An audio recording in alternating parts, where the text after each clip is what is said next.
Fourth case में 4, 5 और 6 on first die and a number, अच्छा okay, less than 5 on second die.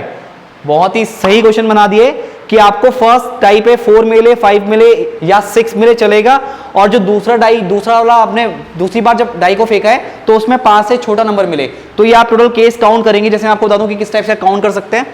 पहली die पे आपको क्या मिलना चाहिए, 4, 5 और 6, तो उसमें आपको केस गिनने पड़ेंगे। पहली डाई पे 4, 5 और 6, तो पहले में तो कहीं नहीं मिल रहा है। 4, 5 पहले को नहीं ले सकते, दूसरे को नहीं ले सकते, तीसरे को नहीं ले सकते, चौथे में आपको देखना है पहली डाई पे 4, 5, 6 मिले और दूसरी डाई पे 5 से कम नंबर हो, तो ये केस चलेगा। 1, 2, 3, 4, 5, 5 यहां मिले, 5 से कम चाहिए तो इन 4 मिले यहां पे, वाला केस नहीं। फिर 5, 6, 7, 8, बस 8 ये हो गया। उसके बाद 9, 6 भी चलेगा, 9, 10, 11, 12, तो टोटल 12 केस मिल रहे हैं। तो इसका आंसर कितना हो जाएगा, 12/36 यानी कि 1/3। तो चेक कर लेते हैं इसका आंसर 1/3 है या नहीं है।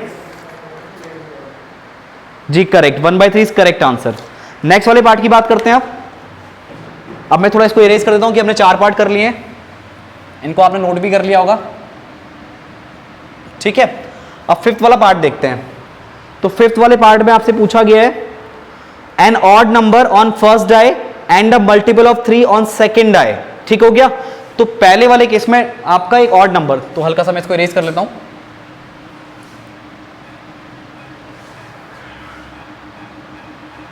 ये सारे पॉइंट हटा लीजिए यहां से,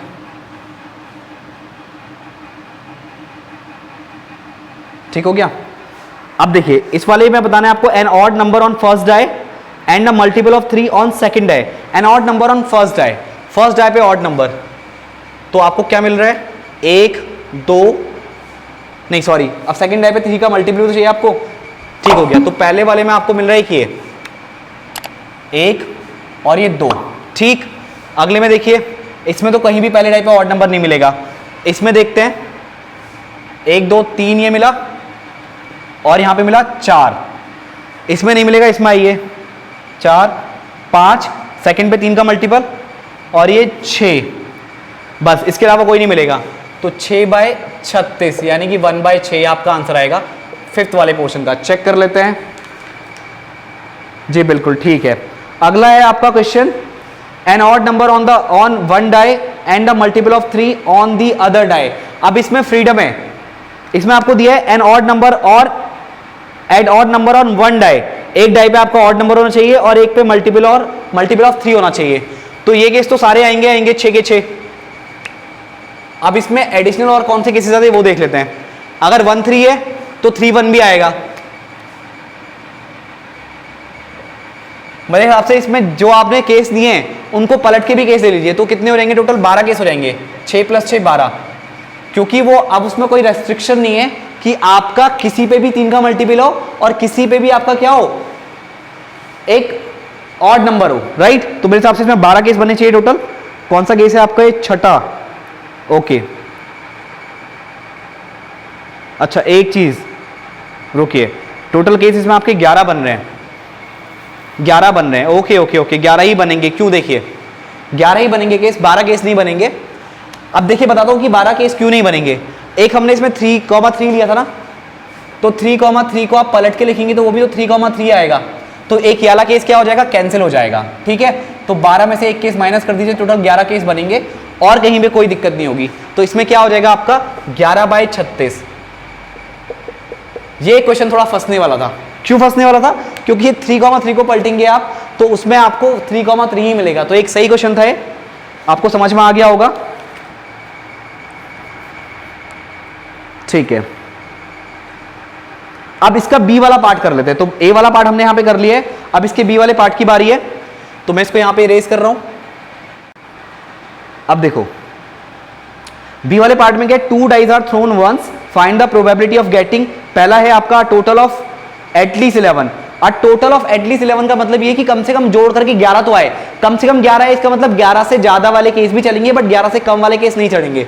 तो देखिए पहले में तो कहीं भी आपको नहीं मिलने वाला, जोड़ करके 11।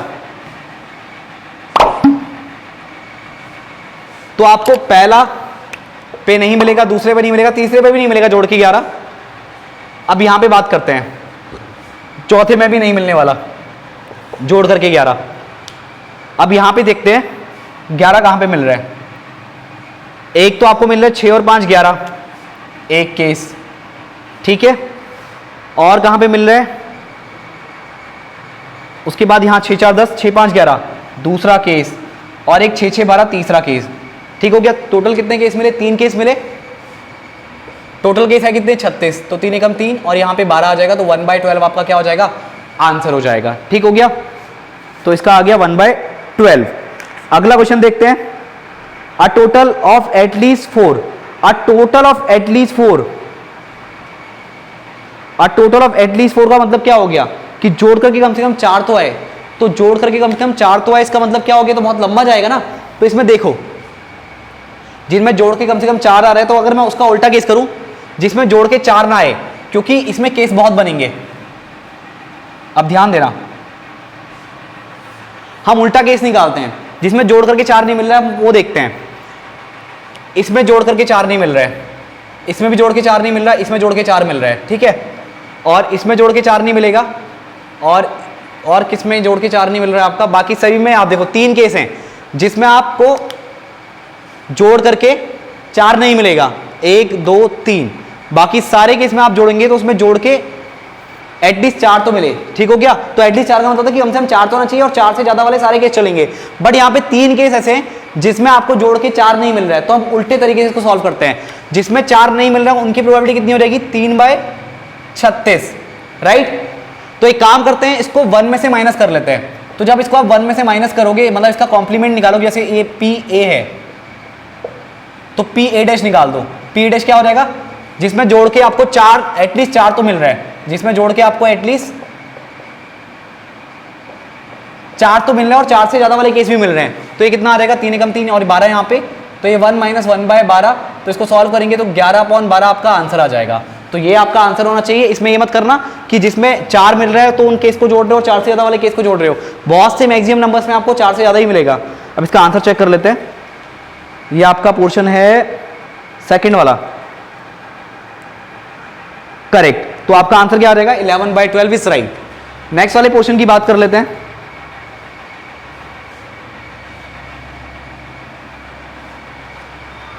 नेक्स्ट वाला पोर्शन है आपका a total of Atmos 4, total जोड़ करके 4 है, एटमोस 4 से कम वाले भी चलेंगे। तो एटमोस 4 वाला केस कौन कौन सा हो जाएगा, एक तो देखो ये 1 2 3 एटमोस 4, 4 5, ठीक है। मतलब जिसमें 4 नहीं भी आ रहा जोड़ के वो केस भी चलेगा। तो 1 2 3 4 5 ही आपके केस बनने वाले हैं, इसके अलावा कोई केस नहीं है। तो 5/36 क्या हो जाएगा, आपका आंसर हो जाएगा। नेक्स्ट वाला क्वेश्चन पकड़ते हैं। अच्छा एक सेकेंड रुकिए, इसमें आपके 6 केस बनेंगे, इसमें 5 मेरे कहाँ गलती होगी, 1 2, अच्छा एक ये केस भी तो बनेगा, 1 2 3 4 5 जोड़ करके 5 बोला 4 बोला है, अ टोटल ऑफ एटमोस 4। तो 1 2 3 4 5, एक कौन सा मिस हो रहा है, एटमोस 4, एटमोस 4, 1 2 3 1 2 3 4, अच्छा ओके, एक ये केस भी तो आएगा आपका, गुड। 1 2 3 4 5 6, तो इसको आप ऐसे भी कर सकते हो, देखो 1 1 है, 1 2 है, 1 3 है, इसका अपोजिट 3 1 आएगा, और एक 2 2। देखो 1 का उल्टा 1 1 का उल्टा करोगे 1 1 ही आएगा, 2 2 का उल्टा करोगे 2 2 ही आएगा, और एक 2 1। आप इस तरह से बनाएंगे तो ज़्यादा अच्छा रहेगा, क्योंकि इस केस में अगर आपने एक मिस कर दिया तो गड़बड़ हो जाएगी। तो कितने केस बनेंगे, 6 केस बनेंगे। तो 6 कम 6 6 6 36, तो 1/6 क्या हो जाएगा, आपका आंसर हो जाएगा। ठीक है, आगे बढ़ते हैं। अगला पोर्शन है आपका a total of Atmos 10। A total of Atmos 10 में आप निकाल लेंगे अ टोटल ऑफ एटमोस्ट 10, तो यहां पे आप करेंगे कि मैक्सिमम जोड़ के 10 आए। तो आप इसको केस को कर लेना, मैं आपको डायरेक्टली आंसर बता रहा हूं इसका आंसर कितना आ रहा है, क्योंकि सिंपल है, अब ज्यादा घसीटने से इसको कोई फायदा नहीं है। तो ये आपका आंसर रहेगा यहाँ पे एटमोस्ट 10 के केस में। टोटल आपके केस यहां पे बनेंगे, इसमें भी एक काम ही करना, एटमोस्ट 10 में आपके बहुत सारे केस बनेंगे, तो 10 से ऊपर वाले केस यहां पे जोड़ लेना, ठीक है। तो 10 से ऊपर वाले जोड़ कौन कौन से आएंगे, एक ये और एक ये, जिसमें एक में 11, दो में 11 और एक में 12 मिलेगा। तो टोटल 36 में से 3 को माइनस करेंगे, 33 बचेगा, और टोटल आपके कितना आ गया 36। तो 11 3 33, 11 से नहीं, ये आपका 3 एकम 3, 3 एकम 3, 3 एकम 3, 3 दूना 6, तो 11/12 आपका आंसर आ जाएगा, राइट, एटमोस्ट 10 के केस में। और एक लास्ट क्वेश्चन है यहाँ पे आपका, a total of not more than 3, a total of not more than 3, तो इसमें तो आपका ये बन जाएगा, 3 से ज्यादा नहीं होना चाहिए, तो 3 से कम वाला चलेगा, एक ये 2 3, तो इसमें से 3 ही केस बनेंगे, तो 3/36, 3 एकम 3, और ये 1/12 आपका आंसर आ जाएगा। तो ये आंसर आपका 1/12 भी यहाँ पे होना चाहिए, ठीक है। तो यहाँ पे हमने एक इस टाइप के क्वेश्चन यहाँ पे कर लिए हैं, ठीक हो गया। अब एक आपको यहाँ पे क्या पोर्शन करना है वो आप एक बार खुद से ट्राई कीजिएगा। आपको एक बार कार्ड वाले क्वेश्चन यहाँ पे करने होंगे, तो हो सकेगा नेक्स्ट वाले लेक्चर में आपको कार्ड वाले क्वेश्चन में यहाँ पे जरूर कराऊंगा। तो अगर कार्ड वाला कॉन्सेप्ट भी आपका क्लियर हो गया, उसके बाद आपके सारे डाउट जो प्रोबेबिलिटी के कार्ड को लेकर के होते हैं, कॉइन को लेकर के होते हैं, और जो डाइस को लेकर के डाउट होते हैं, वो सारे डाउट आपके क्लियर हो जाएंगे, ठीक है। अब उसके बाद हम थोड़े से कॉन्सेप्ट सीखेंगे वाले कॉम्प्लीमेंट वाले क्वेश्चन, और थोड़े सेट से रिलेटेड जो क्वेश्चन आपसे पूछे जा सकते हैं, तो उन क्वेश्चन को हम नेक्स्ट वाले लेक्चर में करने की कोशिश करेंगे। तो आज के इस लेक्चर में इतना ही गाइस, थैंक यू।